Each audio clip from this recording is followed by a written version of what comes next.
If you've made it to your 60s or beyond, chances are you've spent a lifetime working hard, raising a family, and carrying responsibilities on your shoulders.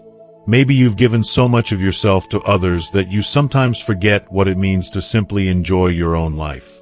Now, as you enter this next chapter, whether you call it retirement, reinvention, or simply my time, something remarkable begins to happen. You start to realize that the point of living isn't to keep adding more, but to choose what matters. It's about living better, not just busier. But here's the truth most people never say out loud. Sometimes, living better means letting go. It means lightening the load, not piling on more. In this video, we'll take a heartfelt look at 9 things you might want to let go of after turning 60. Not because you've made mistakes, but because you deserve more peace, more freedom, and more joy. These are the lessons learned from people just like you, men and women in their 60s, 70s, 80s, and beyond, who discovered what it truly means to live well. And perhaps, as you listen, you'll find the inspiration to make this season of life your best one yet. If you are not subscribed, subscribe and activate the notification bell so you don't miss any videos. If you like the topic of this video, please comment 1. If you don't, please comment 0 to let me know how I can improve and make better videos for you. Now, let's begin. 1. Stop saving out of fear. For so many of us who grew up in a different time, saving money was more than just a smart habit. It was a necessity. Maybe you remember stashing away every extra penny, holding onto coupons, saying no to small luxuries, all because you never knew what tomorrow might bring. The message was always clear. Save for a rainy day, save for retirement, save for your family. It's a lesson we learned from parents who lived through hard times, and it stayed with us all through the years of working, raising children, and making sure there was enough. Saving became a shield, a comfort, a way of saying, we'll be okay, no matter what. But something happens as you step into your later years. Suddenly, you find yourself with a little more security, a home that's paid off, a nest egg set aside, no more kids to put through college. You've done what you were supposed to do. Yet, even when you're finally in a position to enjoy what you've worked so hard for, that old voice still whispers, what if? What if something goes wrong? What if you run out? And so, you keep pinching pennies, skipping the dessert at dinner, or turning down that weekend trip you secretly want to take, just in case. I remember meeting a man named Bill at a local coffee shop, a gentle soul in his late 70s with kind eyes and a shy smile. Bill had worked his whole life in construction, carefully saving every year, and by the time he retired, he'd built up over $2 million in his accounts. His house was paid for, his truck was in good shape, and his wife, Mary, loved the idea of traveling in their golden years. But every time she mentioned a vacation or even a new fishing pole, Bill's shoulders would tense. He'd say, we don't know what's coming. What if one of us gets sick? What if the market crashes? So, they put off their dreams, waiting for a future they couldn't see. One day, Mary asked him the question that changed everything. Bill, what if we never use it? What if we spend all these years waiting, and the chance passes us by? That question lingered in his mind for weeks. He told me that he kept picturing their savings sitting in the bank, untouched, while the years slipped away. The truth is, there comes a point in life when saving out of fear holds you back far more than it protects you. Yes, being prepared is wise. No one is saying you should spend recklessly or ignore the need for a safety net. But after decades of hard work, if your basic needs are covered and your plans are in place, maybe it's time to trust what you've built. Maybe it's time to permit yourself to live a little. That means taking the trip, buying the gift, making the memory. Not out of guilt or impulse, but out of love and intention. Life doesn't wait for perfect timing. Sometimes, the most meaningful moments are the ones we allow ourselves, right now. What if instead of always asking, what if I run out? You started asking, what's truly worth spending on while I still can? Maybe it's flying across the country to surprise an old friend, or signing up for a watercolor class, or just treating yourself to a nice meal out. These experiences, these connections, become the real treasures of your later years. They're the stories you tell, the smiles you remember, the love you share.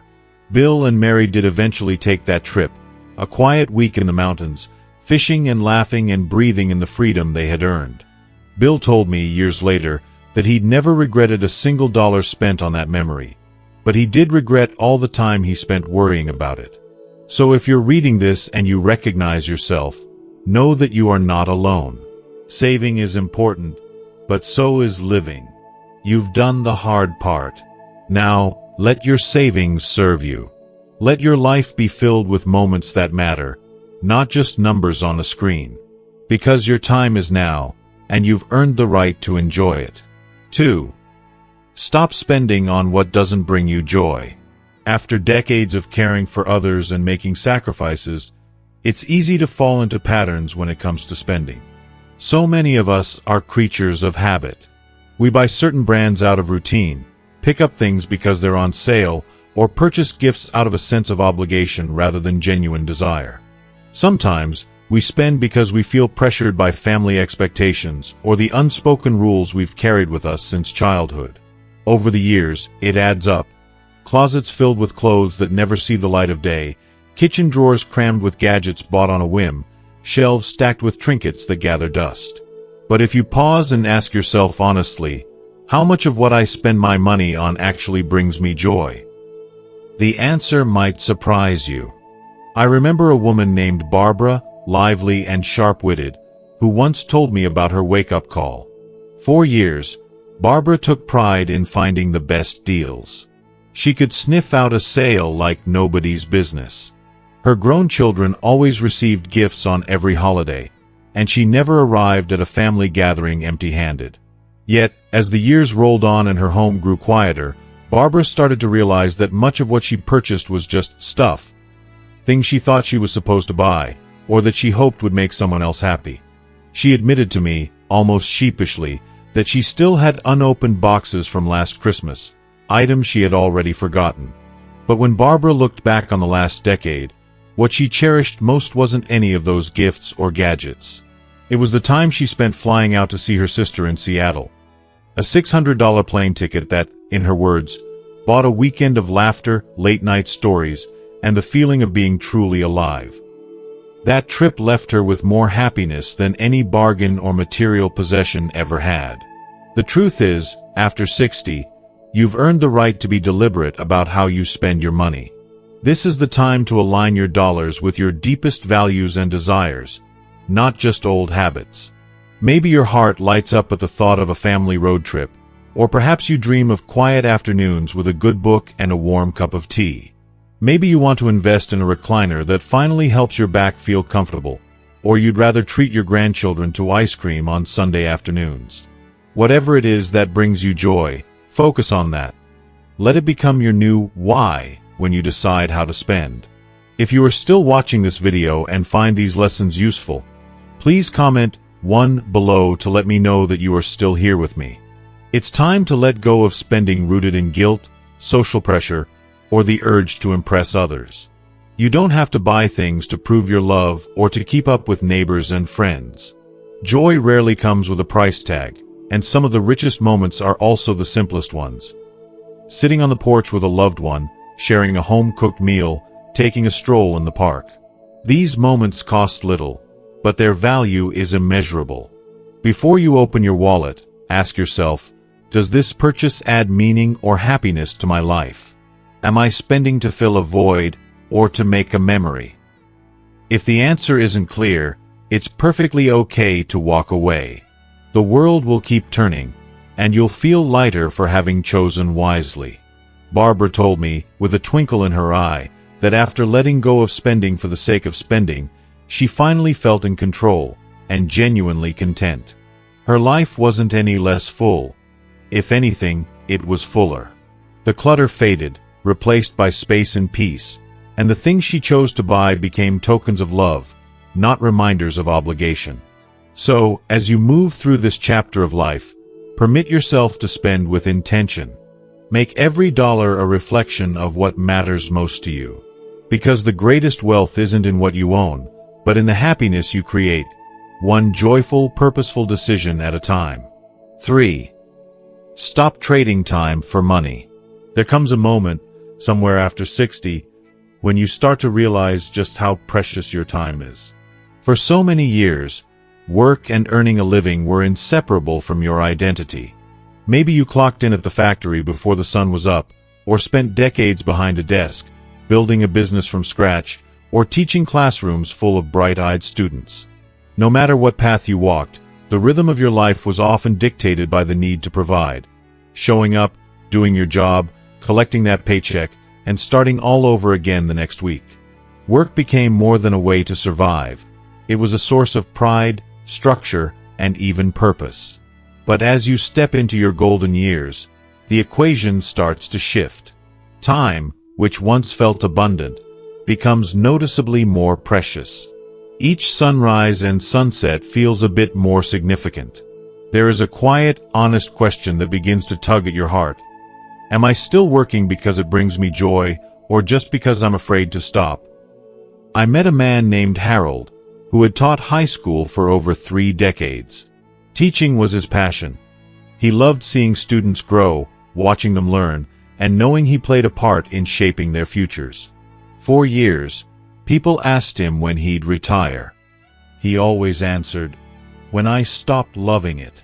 And so he kept at it, until one morning, at the age of 67, he woke up and knew, in his bones, it was time. He left his classroom for the last time without regret, but with a deep sense of peace. He had given all he wanted to give, and now, his time belonged to him again. But not everyone's story ends this way. I've seen friends who kept working long past the point of enjoyment, not for the joy of the work, but because they couldn't imagine who they were without it. For them, the paycheck was a comfort, a routine that kept the days moving. But the trade-off was real. They missed family dinners, turned down invitations, and told themselves that someday they'd slow down, once it felt safe. The truth is, money is important. There's no denying that bills need to be paid and security matters. But there comes a point when you have to ask, what is my time worth now? Because money, as valuable as it is, can always be earned, lost, and earned again. Time, on the other hand, only moves in one direction. Once a day is gone, it's gone for good.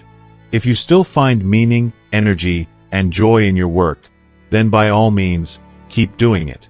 Work can bring a sense of purpose and keep you feeling engaged with the world. But if your days are filled with dread, exhaustion, or a nagging sense of emptiness, it might be time to reconsider what you're trading your hours for. Don't let fear keep you tethered to routines that no longer serve you. There is life to be lived outside of a time card.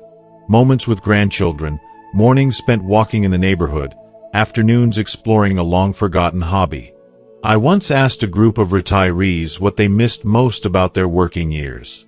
Surprisingly, few mentioned the paycheck. Most talked about the friendships, the sense of being needed, and the simple satisfaction of a job well done. Those things matter, but you can find them in other places, too.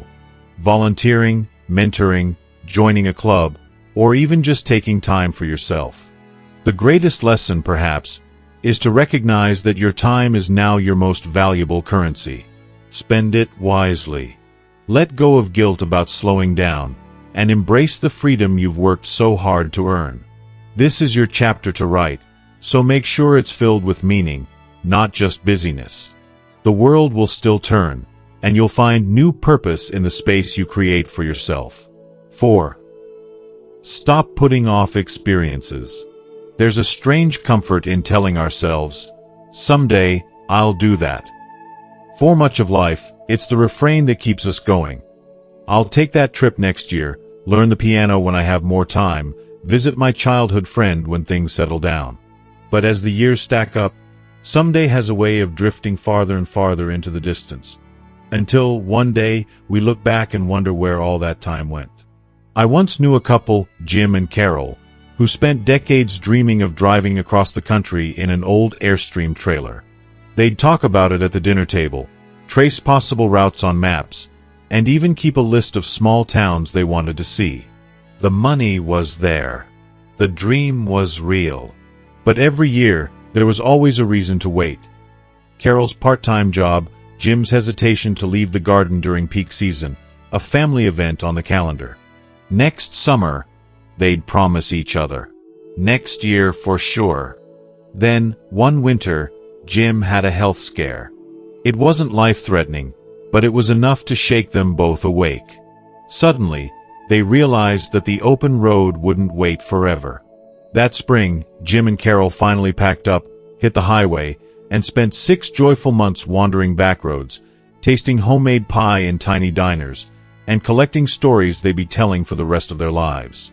Later, Carol told me, "It wasn't always easy, but we finally did it. And I wish we hadn't waited so long." For her, that adventure became more valuable than anything sitting in a savings account. The truth is, life rarely hands us a perfect moment. There's always some uncertainty, some obstacle, some nagging reason to put things off. Maybe you're waiting for the right season, the right health, the right number in your bank account, or someone else's approval. But all too often, waiting turns into missing out.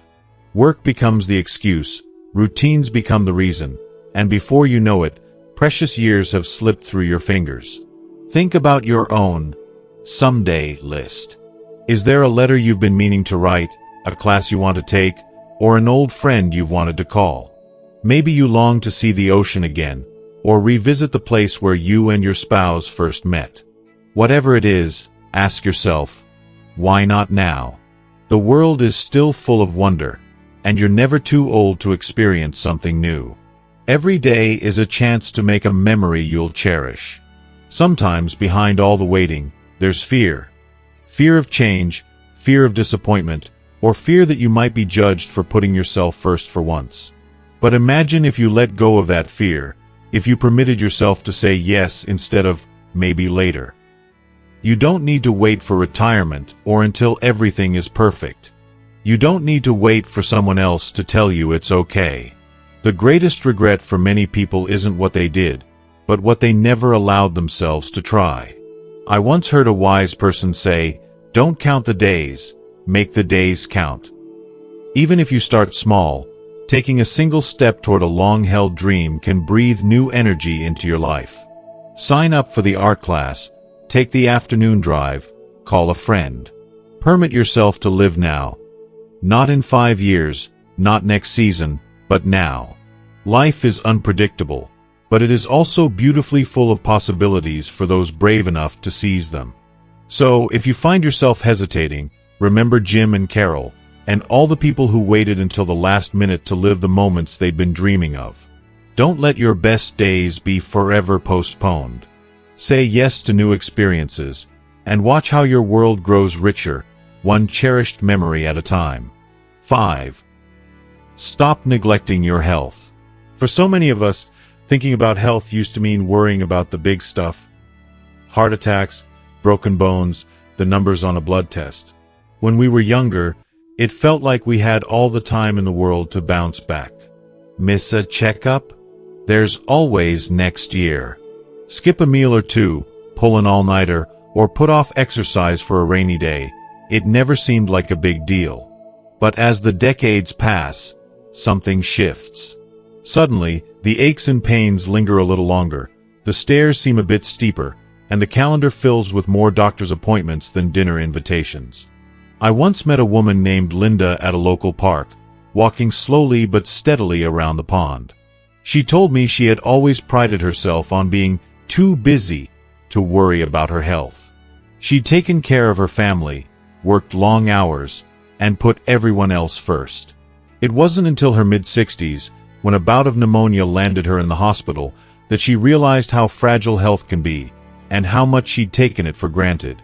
"I had plenty of money saved," Linda said with a rueful smile, "but I didn't have the strength to walk to the mailbox.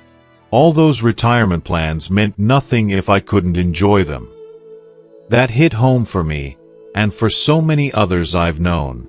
The truth is, without your health, none of the dreams you have for your golden years matter. The fanciest cruise or coziest retirement home loses its shine if you're too tired or unwell to get out of bed. Most of us would rather have a modest income and good energy than all the riches in the world, but a body that holds us back. Health is the real wealth, the foundation for every joyful memory and every simple pleasure. But taking care of yourself doesn't mean you need to overhaul your life overnight or start training for a marathon. It's about small, steady changes and treating your body with the respect it deserves. Maybe it's swapping soda for water at lunch, or taking a 10-minute walk each morning. Maybe it's stretching before bed, or signing up for a gentle yoga class designed for folks your age. Even a little bit of light strength training, done safely, can work wonders for your balance, independence, and sense of vitality. Linda shared with me how she started slow, one walk around the pond, then two. She tried new recipes with more vegetables, made an appointment for a checkup she'd been putting off, and slowly but surely, her energy returned. It wasn't about being skinny or young again, she said. It was about wanting to dance at my granddaughter's wedding, or garden without pain. I just wanted to wake up and feel alive. If you've been neglecting your health, forgive yourself. Life gets busy. Old habits die hard. But it's never too late to begin again. Maybe today is the day you finally call your doctor, dust off your walking shoes, or try that Tai Chi class at the local community center. Start small, but start now. Every step you take is an act of self-care that adds up over time. Your health is your ticket to freedom. Freedom to travel, to play, to savor every sunrise. It's the gift you give yourself and those who love you. Don't wait for a scare or a crisis to put yourself first. The best investment you can make in your golden years is in your well-being. You've spent a lifetime caring for others. Now, let your health be the priority. Your future self will thank you every single day. 6. Stop worrying about what others think. If you are still watching this video and find these lessons useful, please comment 2 below to let me know that you are still here with me. For so much of our lives, it seems we're taught to measure ourselves by the opinions of others. From the first day of school, we're told to fit in, to make a good impression, to be the kind of neighbor, parent, or friend that people expect us to be. Maybe you spent decades making sure your lawn was trimmed, your holiday cards were sent, and your words were never too loud or out of place. It's a habit that's hard to break, even as we grow older and life's priorities shift. But there comes a time, somewhere after 60, when the need for approval starts to feel like an old coat, one that's grown heavy and doesn't quite fit anymore. I once met a woman named Ruth who had always dreamed of taking an art class. She'd raised 3 children, cared for her aging parents, and volunteered at church every week. Yet when she finally had the free time, she hesitated. What if I'm not any good? She worried. What if people laugh or think it's silly for someone my age to try something new? The doubts kept her home for years, until one day she realized that the only person who truly cared about her taking that class was her. So she signed up, nervously at first, but week after week she found herself painting, laughing, and forming friendships with other students.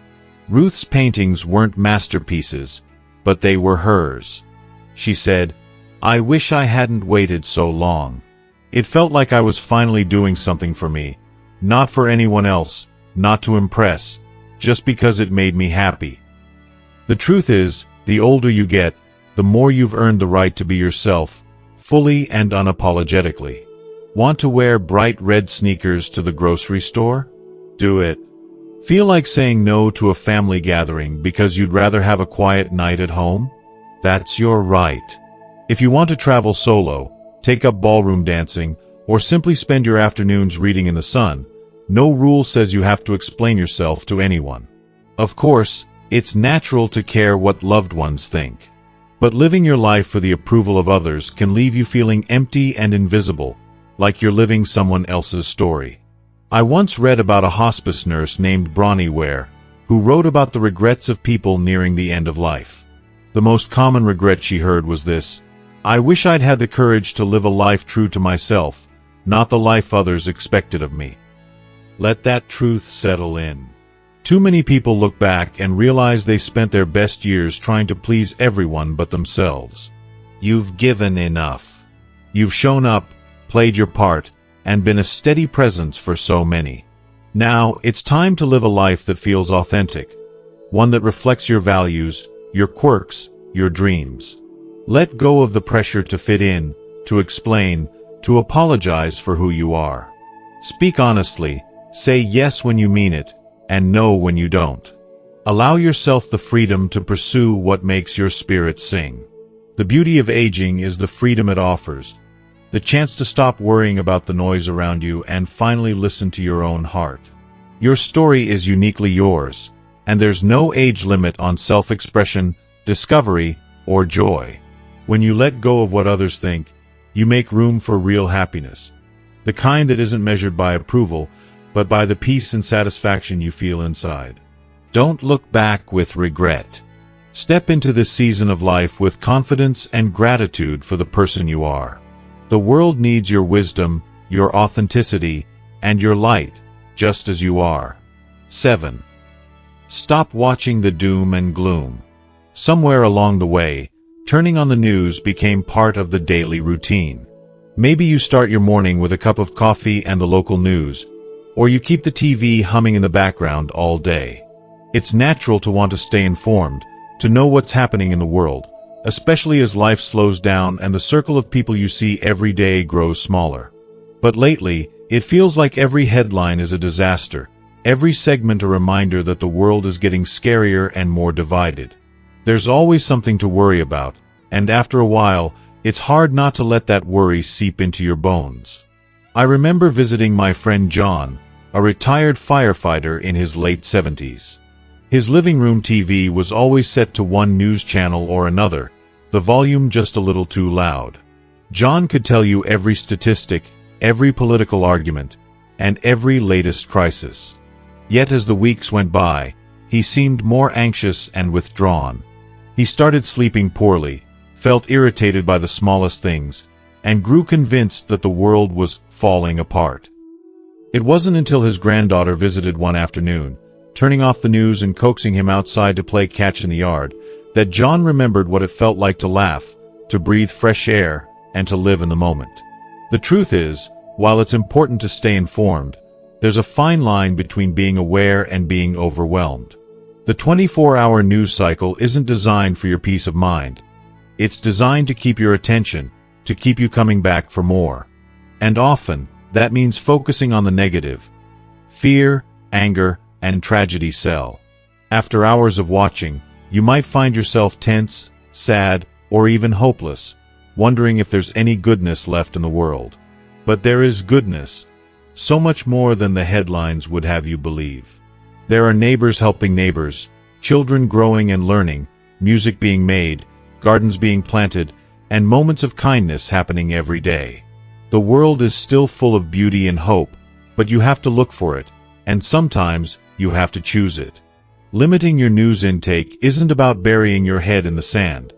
It's about protecting your well-being. You get to decide where your attention goes and how much negativity you let in. I know a woman named Eleanor who made a simple change that transformed her days. She started by turning off the TV during meals, then set a rule for herself: no more than 20 minutes of news a day, just enough to know what was important. She replaced her usual evening routine with a walk around the block, a phone call with an old friend, or reading a good book. Gradually, her mood lifted. She became more hopeful, more present, and rediscovered joy in little things: her blooming garden, the laughter of her grandkids, the sound of rain on her roof. Ask yourself, after watching hours of bad news, do you feel better about your life? Or does it leave you drained, worried, and stuck? There's power in turning off the noise. Seek out stories that lift you. Read about people who are making a difference. Watch a documentary about something beautiful, or simply spend time with those you love. The world is bigger than the headlines, and your life is richer than a constant scroll of fear. You've earned the right to peace. Protect your mind and spirit. There is still so much good to see, so many memories to make. Don't let the doom and gloom cloud your golden years. Turn your attention to hope, gratitude, and connection. The world is brighter than you think, and your days will be too, if you let them. 8. Stop ignoring your financial plan. Money has a way of slipping into the background. Sometimes it's a quiet comfort, sometimes it's an old worry you try to ignore. For many of us, managing finances over the years became a mix of saving for the future, paying bills on time, and crossing our fingers that everything would work out in the end. When you reach your 60s, 70s, or beyond, it can feel tempting to simply look the other way. After all, the math can get complicated. Retirement accounts, Social Security, medical expenses, and maybe a few investments you barely remember starting decades ago. It's no wonder that so many people, even those who were careful all their lives, feel a sense of overwhelm. I once sat down with a friend named Marjorie. She was in her early 80s and had always let her late husband handle the family finances. After he passed, the paperwork seemed endless. Marjorie felt anxious every time a letter arrived from the bank or insurance company. "I just don't want to deal with it," she admitted. "It makes me nervous. Maybe if I ignore it, it'll go away." But deep down, she knew ignoring the numbers wouldn't bring her peace. It only made the worries grow larger in the dark. On the other end of the spectrum, I met Sam, who retired with a healthy nest egg but checked his accounts every single day. He'd worry over every market swing, analyze each dollar spent, and lose sleep wondering if a vacation might put his whole future at risk. His life became so tightly wound around spreadsheets and what-ifs that he forgot to enjoy what he'd worked so hard to save. The lesson here is that a healthy relationship with money in your later years is all about balance. Ignoring your finances doesn't make problems go away. It simply delays the peace of mind you deserve. But letting your financial plan take over your life robs you of joy and spontaneity. Start with small steps. Open the envelope, log into your accounts, and make a list of your monthly needs and resources. If it all feels overwhelming, don't be afraid to ask for help. A trusted family member, a professional advisor, or even a local community service can walk you through the basics. Knowledge is power, and understanding your money, however complicated it may seem, gives you back your sense of control. A strong financial plan isn't about having the highest account balance. It's about knowing you have enough to live comfortably and confidently, whatever that looks like for you. It means making sure your basic needs are covered, that you have a cushion for the unexpected, and that you're able to enjoy the moments that matter most. Whether that's treating yourself to dinner with friends, buying a birthday present for a grandchild, or finally taking that trip you've dreamed about. If you are still watching this video and find these lessons useful, please comment 3 below to let me know that you are still here with me. Marjorie eventually sat down with her daughter and a financial advisor. Together, they organized the paperwork, created a simple monthly plan, and set up automatic payments for recurring bills. She felt the weight lift from her shoulders. "I wish I'd done this sooner," she said. "I finally feel like I can breathe." If you're someone who checks their accounts a little too often, remember, you didn't save and invest just to watch numbers grow on a screen. The purpose of your financial plan is to support your life, not to control it. Permit yourself to enjoy what you've earned. Let your money be a tool for security, comfort, and happiness, not a source of daily anxiety. So, stop ignoring your financial plan, but don't let it run your life. Find the balance that brings you peace. This is your time to live, not to worry. With a little clarity and some honest conversations, you can build a future where your finances serve you, not the other way around. 9. Stop living like you have forever. There's a gentle illusion that many of us carry well into our golden years, the sense that we still have all the time in the world. It's easy to slip into familiar routines, postponing dreams and difficult conversations, promising ourselves that tomorrow will be the perfect day to begin. 4 decades, life stretched out before us, full of next times and second chances. But somewhere along the way, the calendar pages seemed to flip faster, and we're reminded, often by loss or change, that time is not a guarantee. I once knew a man named Walter, a proud grandfather with a ready laugh and a love for old country roads. He had a list, written on a scrap of yellow paper, of places he wanted to see and people he wanted to call. But there was always a reason to wait. A sore knee one season, a grandchild's baseball game the next, and before long, years had passed. It wasn't until Walter lost his closest childhood friend unexpectedly that the reality hit him. Time is both precious and uncertain. He told me, "I thought I'd have forever, but it turns out forever is just a word we use when we're afraid to start living." The truth is, as we reach our 60s, 70s, and beyond, we become more aware of the brevity and fragility of life. Maybe you've lost a sibling, a spouse, or a dear friend. Maybe you've stood at a graveside and felt that ache of all the things left unsaid and undone. It's a sobering feeling, but it can also be a gift, a gentle push to stop waiting and start embracing the days you do have. Ask yourself, if you knew this year was your last, what would you do differently? Who would you call? What burdens would you let go of? What joy would you finally allow yourself?